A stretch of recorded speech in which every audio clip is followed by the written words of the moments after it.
Bonjour, aujourd'hui nous recevons Miss Martinique 2017 à la Cité scolaire France Fanon. Bonjour.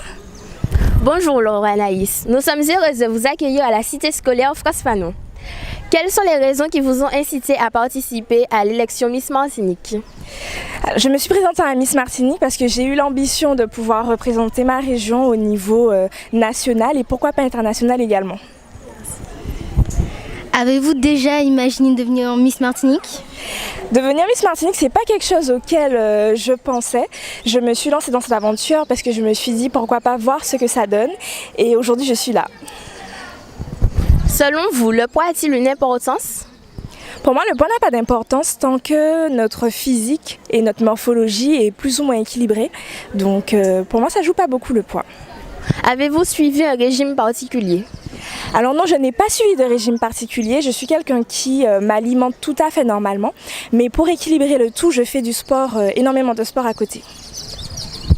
Quel sport pratiquez-vous? Alors je pratique plusieurs sports, je pratique de l'athlétisme, de la natation et du tennis. Mais pour me préparer à l'élection Miss France, j'ai fait du sport en salle, j'ai été accompagnée par un coach personnalisé. Depuis quand vous vous préparez? J'ai commencé à me préparer pour l'élection Miss France à partir du mois d'octobre et l'aventure a débuté en novembre, donc pendant un mois. Que conseilleriez-vous à une jeune fille qui souhaiterait faire Miss Martinique? Alors il faut avoir de l'audace, il faut se lancer, il faut se battre pour ce que vous voulez. Et puis venez, j'encourage toutes les jeunes filles à pouvoir se présenter à l'élection Miss Martinique parce que c'est une bonne aventure qui ouvre quand même pas mal de portes. Et dans pas très longtemps, nous allons démarrer les castings. Donc toutes les jeunes filles qui seraient intéressées, venez prendre des informations et puis voir ce que ça peut donner. Qu'est-ce que cette aventure vous a apporté? Alors j'ai gagné beaucoup en maturité, j'ai aussi fait beaucoup de rencontres, beaucoup de souvenirs également. Donc c'est une aventure qui a énormément de côtés positifs, mais je retiens que je ressors grandie. Je suis vraiment une jeune femme différente. Durant cette expérience, quel voyage avez-vous fait?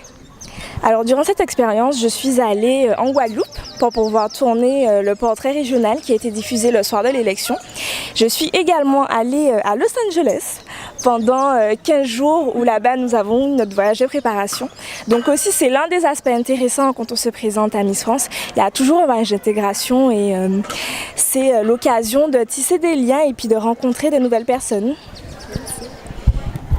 Cette expérience vous a-t-elle aidé par la suite? Alors cette expérience m'a ouvert beaucoup de portes, que ce soit dans le milieu professionnel, mais aussi dans le milieu de la mode, qui est un milieu que j'affectionne. Qu'appréhendez-vous? Le discours, le quiz général? Alors le discours et le quiz général, parce que le quiz général, ce sont des questions qui sont tirées au sort parmi les questions que les internautes peuvent poser sur les réseaux sociaux. Donc ça reste un moment quand même de stress puisqu'on ne connaît pas les questions à l'avance. Donc je pense que c'était la partie que j'appréhendais le plus.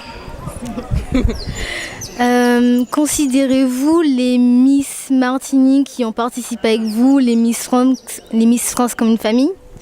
Oui, maintenant nous formons une grande famille, que ce soit au niveau des Miss Martinique, car nous avons été très solidaires, même entre candidates, mais aussi avec les autres candidates régionales qui ont participé cette année à Miss France 2018, surtout les candidates des Outre-mer où nous avons tissé des liens mais vraiment extraordinaires. Je ne pensais pas qu'il y aurait eu cette fusion, cette relation tout au cours de l'aventure et maintenant pour moi ce sont des sœurs et même plus. Avez-vous eu l'occasion d'échanger avec Alicia Eliès? J'ai eu l'occasion de côtoyer Alicia pendant à peu près un mois, juste avant et après son départ pour Miss Univers. Elle a été avec nous à Los Angeles sur notre voyage d'intégration et ça a été l'occasion pour moi de discuter avec elle, d'avoir son ressenti et puis d'avoir des conseils aussi sur l'aventure. Avez-vous un modèle? Comme modèle, j'ai Michelle Obama. J'admire énormément ce qu'elle a pu faire pour la communauté noire et puis le rôle aussi qu'elle a pu jouer auprès de notre ancien président des États-Unis. Merci. Alors, nous avons parlé des sentiments que vous éprouviez pendant Miss France, Miss Martinique, comment ces Miss étaient devenues des sœurs pour vous, une famille. Et avant, vous aviez des rêves, des projets. Quelles études avez-vous faites? Alors j'ai fait un baccalauréat scientifique, spécialité mathématiques. Et au cours de ce baccalauréat, je suis partie en métropole pour faire un DUT gestion des entreprises et des administrations. Après ce DUT, j'ai fait une licence comptabilité contrôle audit dans le but en fait de devenir commissaire aux comptes. Donc ce sont des études de comptabilité. Et mon ambition première, c'était de devenir commissaire aux comptes jusqu'à présent. Après, les études sont assez longues, j'espère pouvoir arriver jusqu'au bout et puis atteindre mon objectif. D'accord. Durant cette expérience, qui redoutez-vous le plus? Alors durant cette expérience, pour moi la candidate la plus redoutable c'était Miss Guadeloupe qui pour moi est magnifique, a beaucoup de qualités et c'est une personne que j'apprécie énormément mais qui faisait partie des concurrentes dont il fallait se méfier. Merci. Merci à vous, je vous en prie.